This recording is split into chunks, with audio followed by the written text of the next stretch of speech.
Bonjour, chers lecteurs de Gabon Actu. Aujourd'hui, nous sommes avec la maman de la défunte Esther Ludivine Moussavou et en bas, du côté du PK9, 6 à la gendarmerie. Alors, bonjour madame. Bonjour.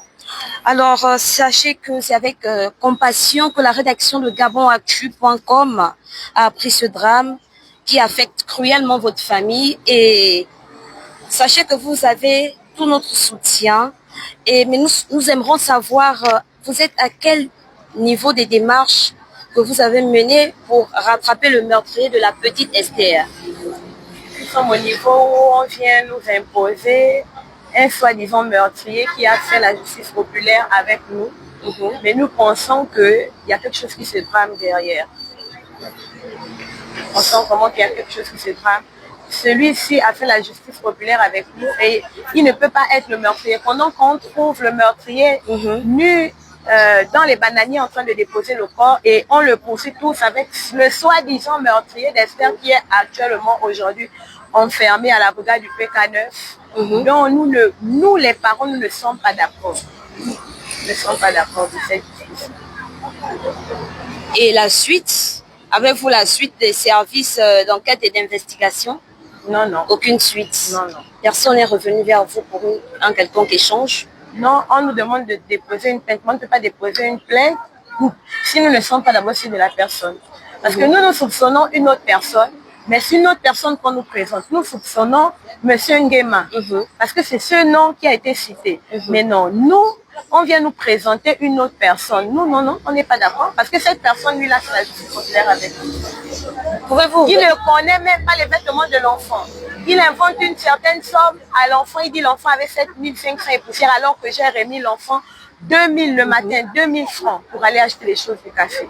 Et aussi, nous avons appris qu'au moment où vous recherchez l'enfant était le monsieur qui, aujourd'hui, se porte volontaire et reconnaît les faits, était avec vous. Il était avec nous, effectivement.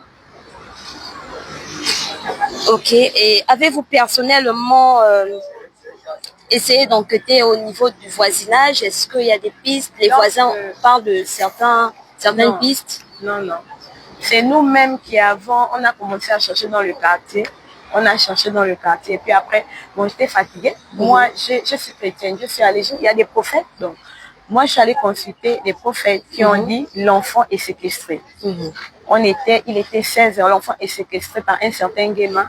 La maison est en face de votre maison. Donc, la maison où on a retrouvé le corps de l'enfant, là où on a retrouvé le corps de l'enfant, c'était à côté de la maison de ce monsieur Nguema qu'on a eu à citer. Ok, Madame Danica, est-ce que vraiment vous pouvez revenir encore une fois de plus? Parce que vraiment, ça court sur les réseaux. Il y a plusieurs versions de cette histoire. Est-ce que vous, en tant que la maman de la défunte, vous pouvez encore éclaircir sur le déroulé de cette scène pour éviter la propagande des fake news? Il était 10 heures du matin lorsque le papa m'a appelé pour dire que sa maman devait voyager le mercredi 6. Donc, que les enfants devaient s'apprêter. On devait sortir à 14 heures pour aller dire au revoir à sa maman qui devait voyager. Par la suite, j'envoie Esther pour dire que va acheter le pain, comme d'habitude, pour faire le café. Comme ça, on va vous apprêter pour aller au 7 chez votre grand-mère. Et lorsque j'envoie Esther, il est 10 heures. 10 heures, je regarde, 10 heures, je suis allongée. Après, je vois, elle a mis un peu du temps. Je prends le téléphone, je regarde, il est 10h30. Je dis non. L'enfant n'a pas l'habitude de durer lorsqu'elle part chez le boutiquier. Et je me lève, il est 10h39, je commence à sortir. Je m'en vais chez le boutiquier, je demande au boutiquier parce qu'il connaît Esther. Le boutiquier me dit, il n'a pas vu Esther. Je pars chez le deuxième boutiquier qui connaît Esther, il dit non, Esther n'est pas arrivée. Et je m'en vais chez le troisième, elle n'a pas pour habitude d'aller. Le troisième, je ne suis pas allée demander, je suis juste allée regarder si l'enfant était là-bas. Donc, lorsque je regarde, l'enfant n'est pas, je suis montée, je suis descendue. Et après, à 13h, j'appelle le papa pour dire que depuis 10h, je suis en train de chercher l'enfant. Je l'ai envoyé, elle n'est pas revenue. Et le papa est venu, m'a trouvé à la maison. Lui et moi, on a commencé à chercher. On a d'abord jugé utile de ne pas informer les gens. On a d'abord fait les recherches. À 14h, j'ai commencé à informer les parents pour dire que là, je commence à m'inquiéter. L'enfant, on cherche Esther depuis 10 heures du matin, on ne voit pas Esther. La maman du pasteur, la femme de mon église, et la femme du pasteur est arrivée, elle m'a trouvé à la maison. J'ai appelé ensuite ma grande soeur que viens parce que là, je ne sais pas comment je vais faire. S'il faut qu'on cherche un prophète qui peut vraiment essayer de regarder là où l'enfant est, on va aller. Elle m'a dit, ok, viens me retrouver, on va partir. C'est comme ça, je suis allée, j'ai trouvé ma grande soeur. Pendant ce temps, d'autres sont restés dans le quartier en train de chercher l'enfant dans tout le quartier. Pendant que nous nous sommes dirigés vers Okinda, aller trouver la solution, si on pouvait avoir une révélation ou encore une vision où on pouvait trouver. Et lorsque nous sommes partis, on nous a dit l'enfant est dans une maison, elle est séquestrée, mais elle n'est pas encore morte, elle est encore en vie. Allez-y vite faire le tapage, il va faire sortir l'enfant. Par la suite, j'appelle mon mari pour dire, il faut que tu sortes. Fais vite, allez faire le tapage parce qu'on dit Esther est détenue dans une maison. La maison est en face par un certain Guéma. Essayez de vous renseigner s'il y a un certain Guéma dans les alentours. Il dit qu'il va commencer par quelle maison. Je dis essaie d'abord parce que là, si j'ai... C'est comme ça, le temps de quitter Okinda pour retourner aux 12 orailles, il était 17h, on arrive à 18h. Ouais, lorsqu'on arrive, on commence à faire le tapage dans le quartier. On a commencé à crier. Moi-même, la mère, je suis descendue. Je commençais à crier, faites sortir mon enfant. On m'a dit l'enfant est dans une maison détenue par un certain Guéma. J'ai commencé à crier. Je n'ai pas d'abord identifié la maison parce que je suis passée dans le couloir, la route. Donc, vous cherchez l'enfant. C'est comme ça, après, ils vont me prendre pour dire que, mais puisque les autres sont, on a pris les couvercles, les bidons, tout, on a tapé le quartier, la population s'est levée. Oui. Moi, ils m'ont pris, ils m'ont dit, je dois aller au commissariat, vu que c'est moi qui envoyais les frais, bon, j'ai envoyé l'enfant, je connais le début, il faudrait que moi-même je parte au commissariat, aller faire la vie de recherche. Donc, quand je suis partie, ce qui s'est passé derrière, c'est ma grande soeur qui peut expliquer. D'accord. Est-ce que vous avez un message pour les autorités? Depuis, je ne fais que crier à l'aide. Esther était un enfant de 10 ans, plein de vie. Pleine de vie. Chante de l'Éternel, chrétienne. J'appelle à l'aide aux autorités. Que la justice soit faite. Que le coupable soit puni. Parce que l'enfant était sauvagement abusé sexuellement partout, je dis bien partout, et à la bouche. Que cette vidéo arrive même jusque sur le président. Si Brice Clotaire Oligingema peut voir ça, monsieur le président, si vous pouvez venir en aide à une maman en détresse qui a perdu son enfant, si vous pouvez nous venir en aide, nous vous supplions. Maman la première dame, maman Zita, si vous pouvez nous venir en aide. Esther est mal décédée, Esther est mal morte, Esther a été assassinée. Une fille pleine de vie. Lorsque je réalise que à 10h, j'ai vu mon enfant en vie et on vient m'annoncer à 20h, 20h que mon enfant a été retrouvé morte. Mon cœur saigne. Courage. Courage. Que l'Éternel puisse vous aider encore une fois de plus. Nous sommes avec vous juste parce que justice soit faite. N'hésitez pas.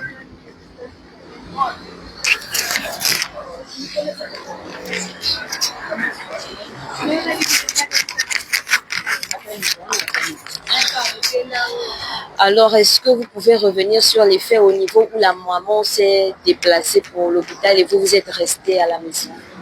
Quand elle est partie au commissariat, elle est allée au commissariat avec l'habitude de quand tu es allé au commissariat. Oui, oui. Voilà, c'est ça que j'ai dit là. Quand elle est allée au commissariat, nous sommes restés derrière. On a continué à chercher. Oui. On a continué à chercher, et on était toujours en train d'interroger le monsieur Nguema. Regardez. D'accord. Parce qu'il y a, comment on appelle ça, il y a une dame dans la foule. Elle a dit que non, elle a vu ce monsieur Nguema avec un pagne, avec un sac de riz vide. Du coup, moi je suis allée vers monsieur Nguema, j'ai posé la question, monsieur Nguema, est-ce que c'est vrai que vous avez un sac vide d'ajout? Oh non, non, non, j'ai dit, mais non, ne nous embrouille pas en fait. Parce que la dame est là devant toi, elle dit bien que tu avais le sac. Oh non, je n'avais pas le sac derrière. Je dis, ok, d'accord, bon, on va rentrer chez toi. On va aller fouiller à l'intérieur de la maison. Tu nous permets? Il a dit, oh non, personne ne peut rentrer. J'ai dit, non, s'il te plaît, permets-nous de rentrer. On veut juste voir si l'enfant est là-bas ou elle n'est pas là-bas. Si elle n'est pas là-bas, on va te demander le pardon. Si elle est là-bas, on va te prendre, on va t'amener à la brigade. Il a dit, non, vous ne pouvez pas rentrer. Les garçons du quartier ont commencé à faire le bruit, le tapage, que oh, on va te bastonner aujourd'hui. Oh, donc attendez, je m'avais d'abord caché les chiens. Quand il rentre, il ressort avec le couteau. Un gros couteau. Je lui pose la question, monsieur Ngema, tu vas nous tuer? Non, non, moi je suis en train de préparer. C'est comme ça que le petit frère du père de l'enfant a dit, moi je rentre. Il a dit, non, il y a une personne à qu'à rentrer. C'est pour ça qu'il est rentré avec le petit frère du père d'Esther. Et quand ils sont rentrés les deux, donc les garçons du quartier sont montés sur la barrière parce que c'était pas prudent qu'ils rentrent seuls là-bas. J'ai dit aux garçons que vous montez mais ne descendez pas, sinon ça va faire violation de domicile. Puisqu'il a permis qu'une personne rentre, il ne faut pas que plus de personnes puissent rentrer. Donc vous mettez-vous sur la barrière et vous sécurisez. C'est comme ça que le monsieur en question qui est soi-disant venu se livrer, que celui qui a tué Esther, il était avec nous. En train de chercher l'enfant. Il était sur la barrière, celui qui sécurisait le frère du père de Esther. Bon, à quel moment il violait l'enfant? À quel moment il a tué l'enfant? À quel moment il a pris l'enfant pour aller la déposer? Là encore, il y a deux cas. Ils sont rentrés, ils sont revenus. Et quand il revient, le petit frère du père d'Esther arrive, il dit non, le monsieur Ngema nous a laissé rentrer au salon. Et les pièces, il a refusé qu'on puisse y entrer parce que il paraît que c'était son patron qui avait la clé des portes en question. Ok, d'accord. Pendant que monsieur Ngema vient, il ferme la porte, il vient, il s'assoit. Je dis, monsieur Ngema, tu avais le sac, je réinsiste sur ça. Monsieur Ngema, tu avais le sac, oui ou non? Réponds-nous. Ça nous énerve parce que la dame qui nous a fait a dit que c'est un monsieur Ngema qui retient l'enfant. Et ici, on dit qu'on t'a vu avec le sac. Maintenant, finalement, qu'est-ce qui se passe? C'est là où on écoute les cris en bas. Le jeune homme en question avait nous là-debout. Il poussait Ngema la tête. C'est pour ça que il y a les dames qui sont rentrées, de crier en bas là-bas. Il y a un homme allongé sous les bananiers, il est vu, venez, oh, venez. Tout le monde s'est dirigé. Laisse Ngema pour se précipiter là où la dame crie. Comme elle est montée, puisque c'est un peu plus bas, donc elle est montée venir appeler les gens. Dans ce temps-là, le monsieur certainement s'est levé avec l'enfant, il est parti. Il a laissé le jean, un jean et un polo, un blouson, un gilet de police Bangando et une casquette, une ceinture. C'est pour ça que nous, on est descendu, on a regardé. Quand on arrive, on trouve ce que j'ai cité là, avec le sac de riz en question. Et la dame a dit, elle a vu Ngema avec le sac. On a essayé de fouiller sous les bananiers, fouiller. Il y avait des tunnels de peut-être 10 mètres. Hein. C'est pour ça que les gens nous disaient, faites attention à les tunnels et tout ça là. Donc, pendant qu'on est en train de fouiller dans les bananiers, on écoute, venez, il y a un homme qui est en train de courir ici. Le jeune homme avec nous. Celui-là, il est avec nous.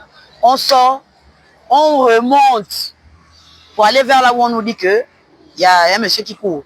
Quand on arrive là-bas, on n'a pas vu le monsieur. C'est comme ça qu'on a dit, ah, on fait comment? On s'est maintenant concerté, j'ai dit, venez. On va faire comment? Les autres passent par le bas, nous on vient pas. On vient se rencontrer. Il n'y a que ce qu'on peut faire. Peut-être qu'il a laissé l'enfant, peut-être il est là-bas dans les herbes. C'est ça que les autres sont passés par le bas et les autres sont passés par le haut. Donc quand on faisait maintenant l'approche, c'est vrai que les gars, il y a une personne, moi je ne l'ai pas vu, hein.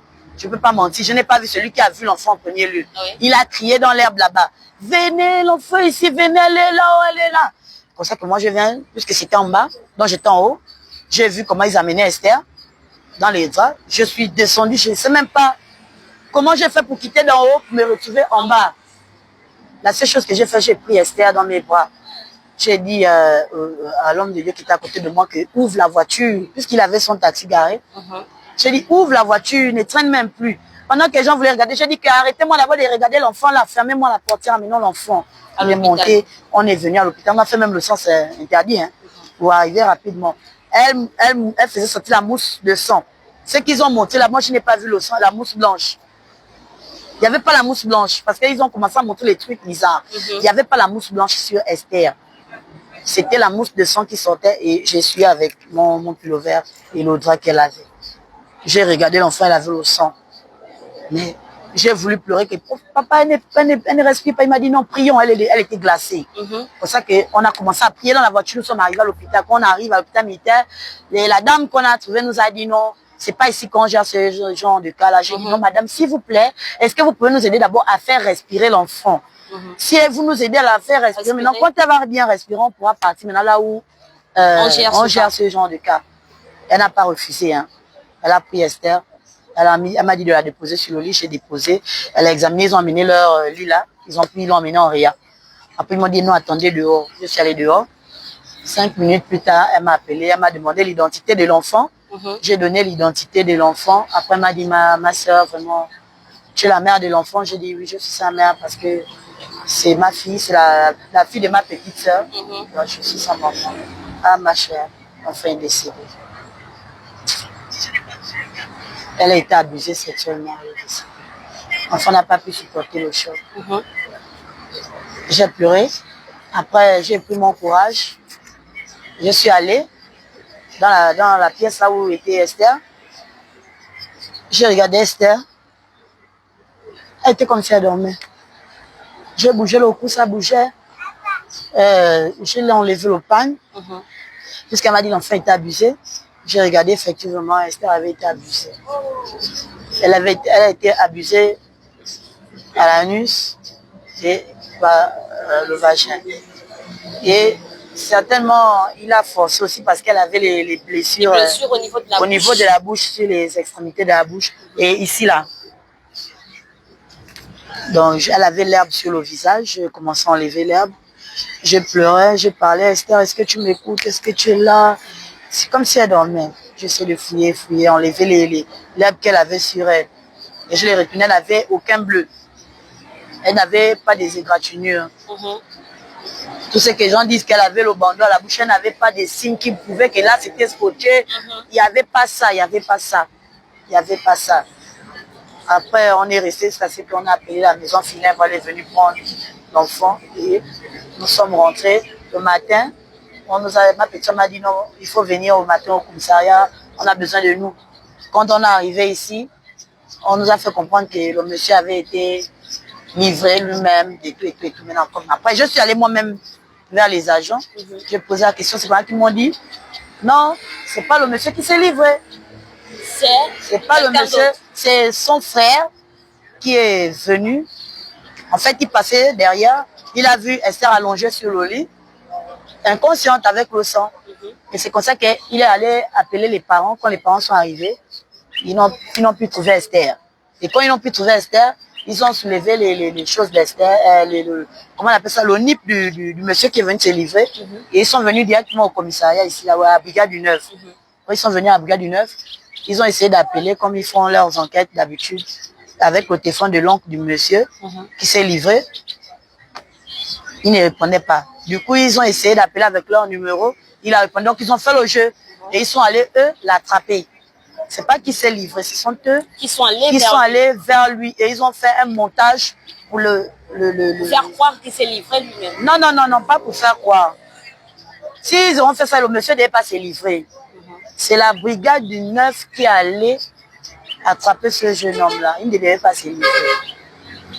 Donc, ils ont fait un montage entre eux, genre, un appelé que on se connaît depuis, est-ce qu'on peut boire une bière ensemble, tu vois, un truc comme ça. Et le gars a accepté, ils se sont donné rendez-vous. Et quand il est parti, quand ils se sont donné rendez-vous, ils sont partis, la brigade a attrapé le monsieur. Et c'est la brigade qui l'emmène du PK9 à ici. C'est pas lui-même qui est venu se livrer. Et ils ont connu son visage parce que ils ont laissé le NIP. Les parents ont laissé le NIP. Et ils nous ont bien expliqué que il a laissé le NIP. Et à travers ce NIP, on a pu reconnaître ce dernier. Ok, madame, est-ce que vous avez un message à adresser à ceux qui vous regardent, à la population, aux autorités? Bon, ce que je peux dire, c'est de demander l'aide de Papa Oliki.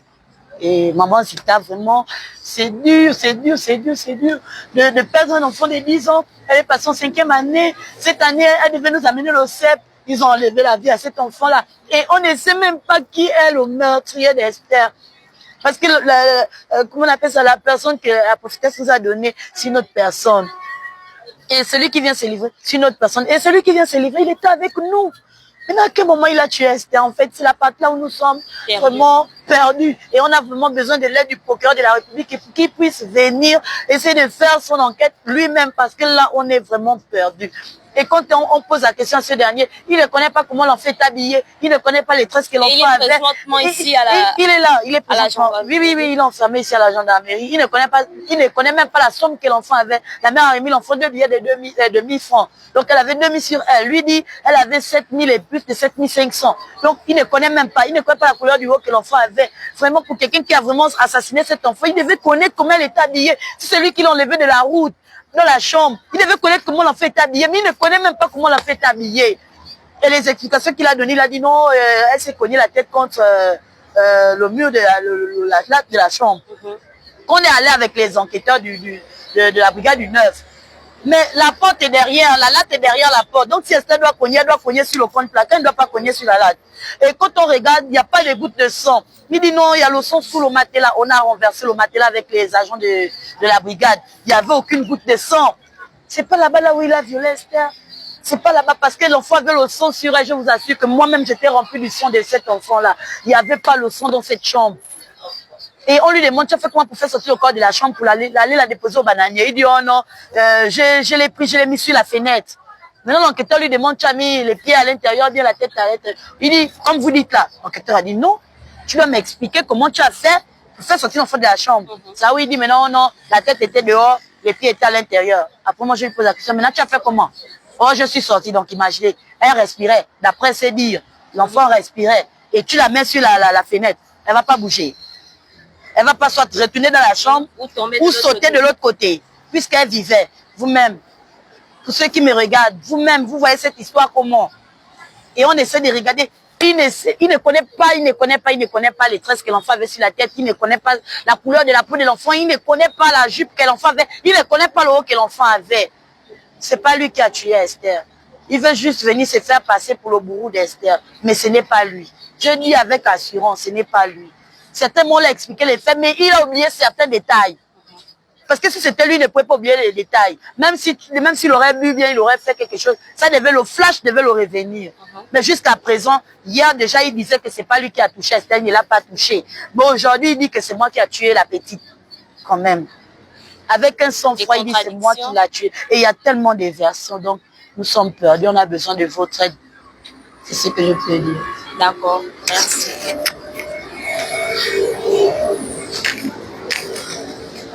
Nous sommes du côté du PK9. Nous sommes du côté du PK9. Finissons notre interview. Je crois que la caméra est sur lui.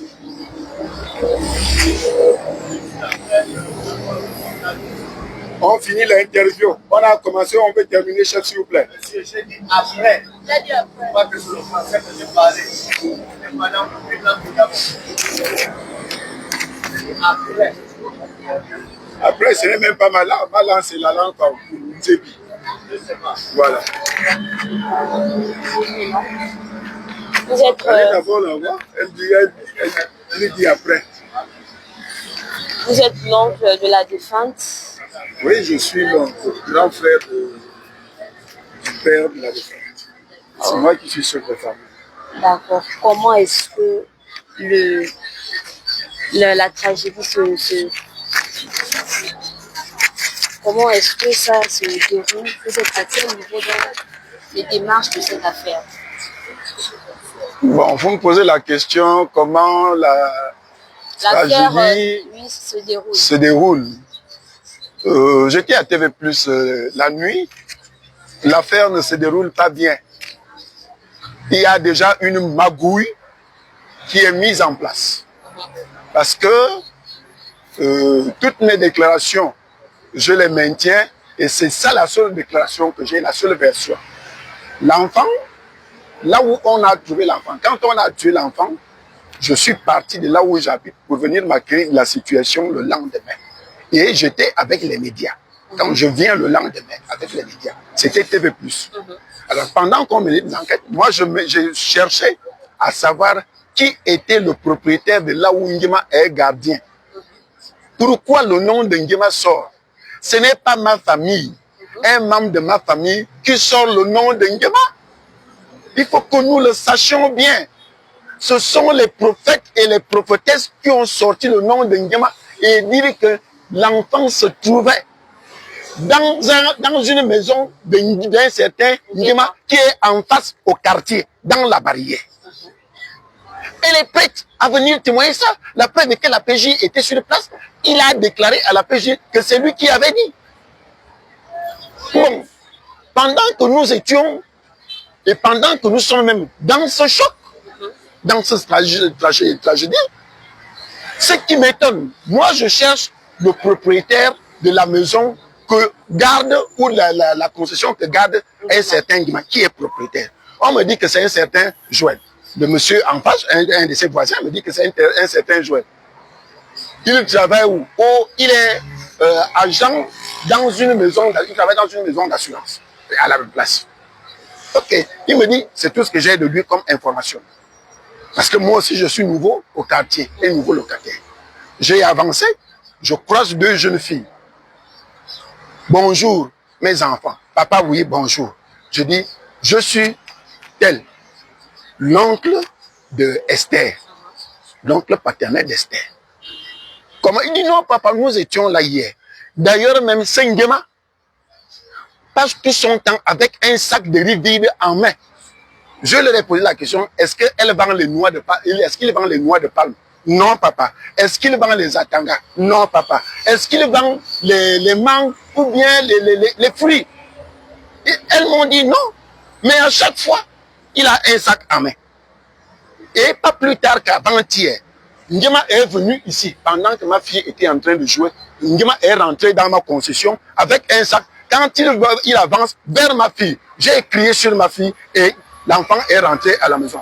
C'est comme ça que Nguema a fait semblant de ramasser quelque chose à terre, comme s'il avait fait tomber quelque chose. Or, il n'avait rien ramassé et il a déboursé le chemin.